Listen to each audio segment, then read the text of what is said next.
Welcome back to our channel. Today is a beautiful day to unravel the tangled webs of our favorite Genoa City residents. We are constantly captivated by the emotional depth of these storylines, and the latest developments are no exception. Let us step directly into the shadows of the unfolding Newman family tragedy. The atmosphere inside Nick Newman's apartment is thick with an almost suffocating sense of despair and chaotic desperation. Once a sanctuary of order and comfort, the living space has deteriorated into a physical manifestation of Nick's shattered psyche.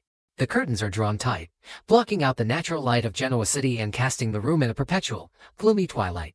Scattered across the floor are erratic scribbles and surveillance photographs marking the obsessive remnants of a man consumed by a dark purpose. Empty pill bottles and the undeniable, tragic paraphernalia of his severe fentanyl addiction litter the surfaces, painting a grim picture of a hero who has entirely lost his way. It is a room that screams of a profound loss of control, a space where rationality has been entirely evicted to make room for chemical dependency and an all-consuming bloodlust. Within this squalor stands Nick Newman, a man who is currently a mere shadow of his former robust and principled self.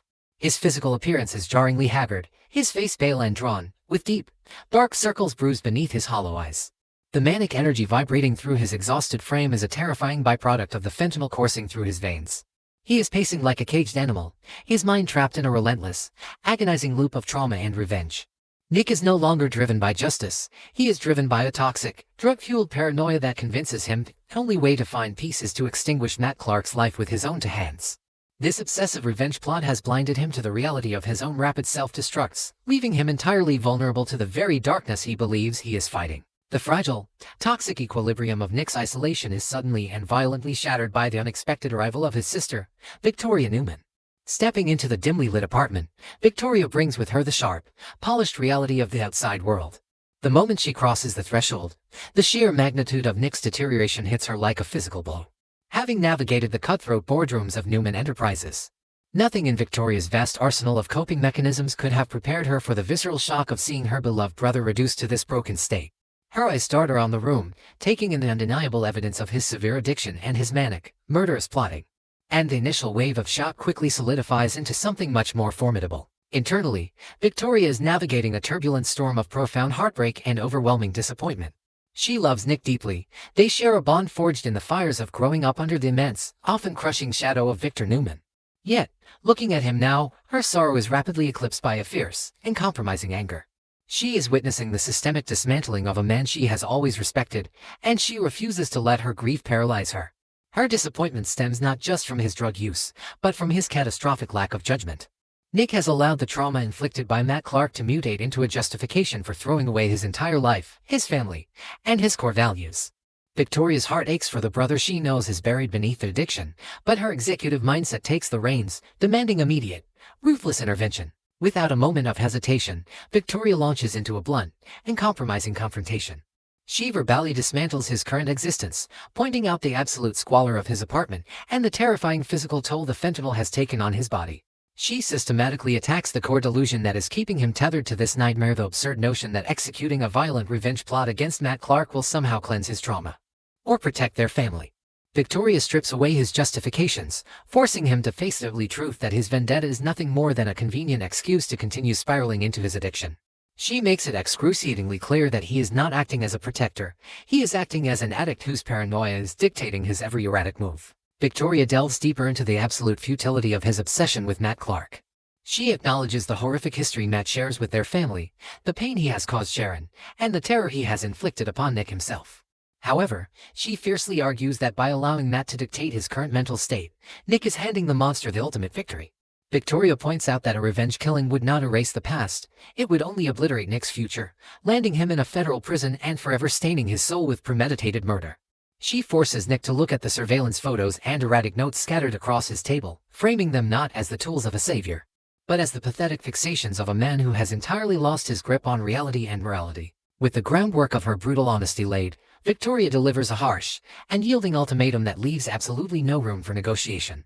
She demands, with the full weight of her authority and her familial love, that Nick immediately abandon every single aspect of his revenge plot against Matt Clark. Furthermore, she insists that he submit to an intensive, long-term psychological and substance abuse treatment program without a second of delay. This is not a suggestion, it is a mandate. She makes it unequivocally clear that the era of hiding his addiction and indulging his violent fantasies is over right here, right now. He must surrender his absolute autonomy and accept the professional help he so desperately needs, or he will face the full, devastating wrath of the Newman family machinery. To ensure her message penetrates the thick fog of his fentanyl high, Victoria meticulously outlines the catastrophic collateral damage his actions will inflict upon the entire Newman family. She paints a vivid, horrifying picture of the fallout, the media circus, the destruction of Newman Enterprises' pristine reputation, and the profound, irreversible trauma it will cause to their parents and his children. If he continues down this path of drug-fueled vengeance, he will not only destroy his own life, but he will shatter the foundational security of everyone who loves him.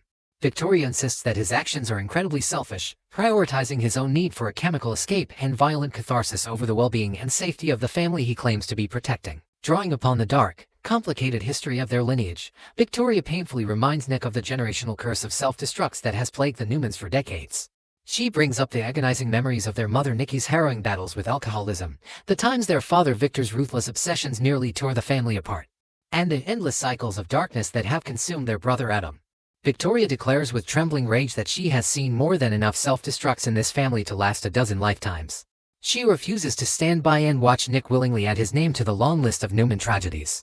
She emphasizes that they have all fought too hard, survived too many scandals, and overcome too much pain for Nick to simply throw it all away on a fentanyl binge and a suicidal vendetta against a ghost from the past. The final component of Victoria's confrontation is the articulation of the severe and compromising consequences that await Nick if he refuses her ultimatum. She looks him dead in the eye and promises that the family will cut him off entirely. This is not merely a threat of financial ruin, it is a promise of absolute, systematic isolation. Victoria assures him that she, Victor, and the rest of the family will pool their immense resources to legally, financially, and emotionally exile him to protect the Newman legacy from his toxic fallout. Victoria makes it chillingly clear that she loves him enough to destroy his current life if it means saving his soul, but she will not allow him to drag the rest of them down into the abyss with him. The choice is stark and absolute: choose the agonizing journey of healing and recovery, or face total, irreversible banishment from the only world he has ever known. Faced with the overwhelming, impenetrable wall of his sister's resolve, Nick is plunged into a profound internal crisis. The fentanyl coursing through his system screams for him to lash out, to defend his paranoid delusions, and to cling to the comforting, violent fantasy of killing Matt Clark.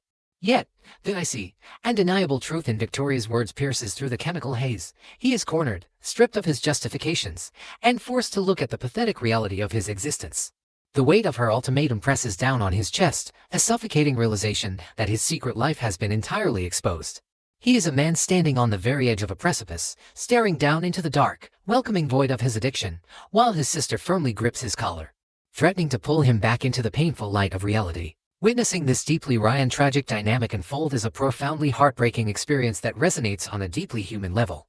There is a specific, agonizing sorrow in watching a character as historically grounded and heroic as Nick Newman be brought so incredibly low by the insidious disease of addiction. It forces us to confront the uncomfortable reality that even the strongest among us can be broken by trauma and chemical dependency.